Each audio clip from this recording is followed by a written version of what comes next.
আসসালামু আলাইকুম।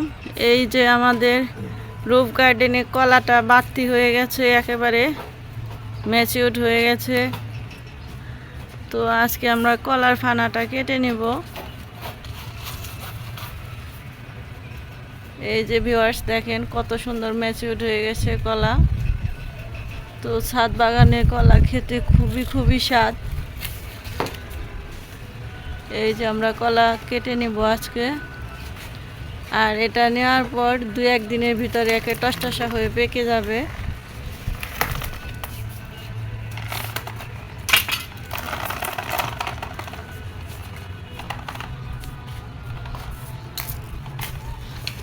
দেখছেন একটাও নাই।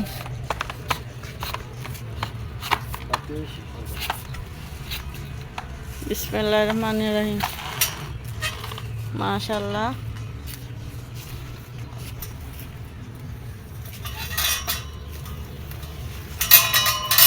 এই কলা গাছটা কাইটা করে দাও খালো, ভিতরে যে আছে না বারালি কাঞ্জল, ওটা বের করে দাও।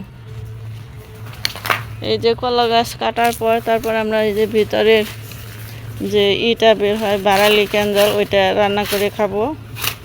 আর এটার মধ্যে প্রচুর আয়রন ভিটামিন থাকে, এটা খাওয়া খুবই উপকার। পেট ঠান্ডা থাকে, পেট ভালো থাকে।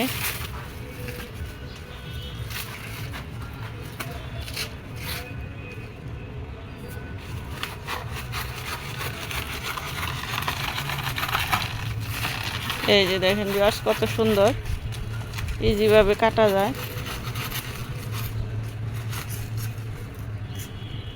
এক গুড়ার ওইটুকু পুষিয়া কাটাই নো, কাছি দিয়ে পোষ দিয়ে গুড়ার ওইটুকু কাটাই নো। এই যে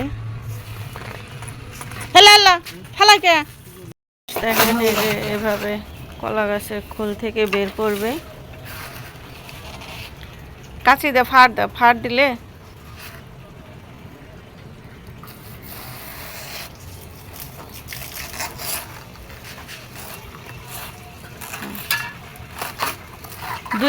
দুই তিন পাশে ফাড় দাও, তাই সুন্দরভাবে বের হয়ে যাবে।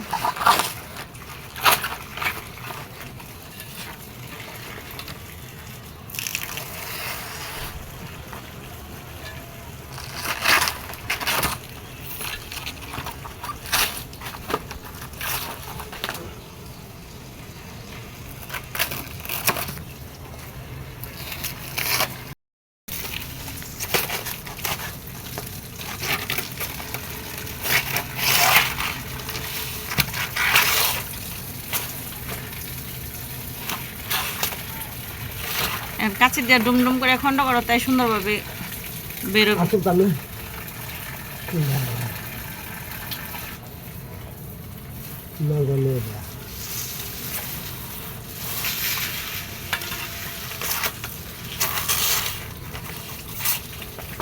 এই যে দেখেন ভিউয়ার্স, মাশাআল্লাহ কত সুন্দর, একেবারে পরিষ্কার, কোনো জায়গায় কোনো নষ্ট কিচ্ছু নাই। আর হইব না আর হইব না কাটো, চারটা করো।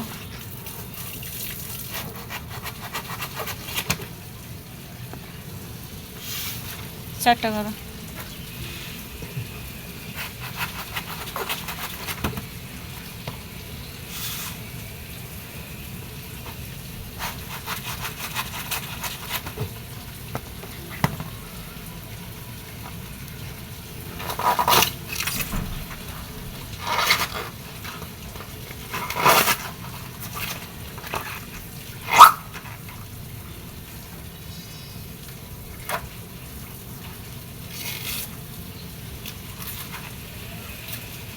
এই যে সবগুলো ক্যানজল বা বারালি আমার করা শেষ।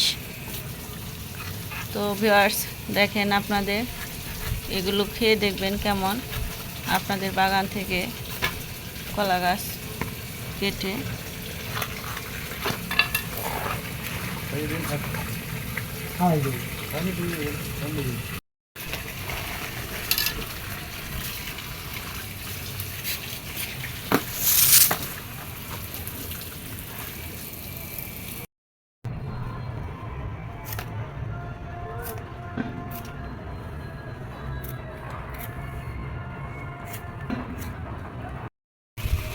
এই যে দেখেন ভিউয়ার্স, এখানেও কতটুকু রয়ে গেছে, এটা কেটে ফেলা। তো আমরা কেটে নেব আজকে। আর এখানে আমি লাউ গাছ বুনেছিলাম, সেখানেও মিষ্টি আলু শাক হয়েছে। তো ভালো লাগলে ভিউয়ার্স আমাদের চ্যানেলটার পাশেই থাকবেন, লাইক শেয়ার কমেন্টস এবং সাবস্ক্রাইব করবেন। আজকে পর্যন্তই, আল্লাহ হাফেজ।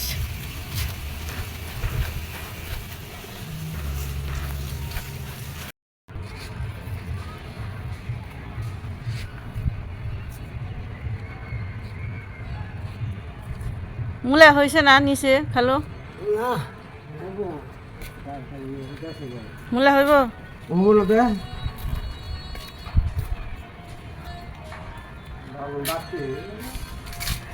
বেগুন কালকে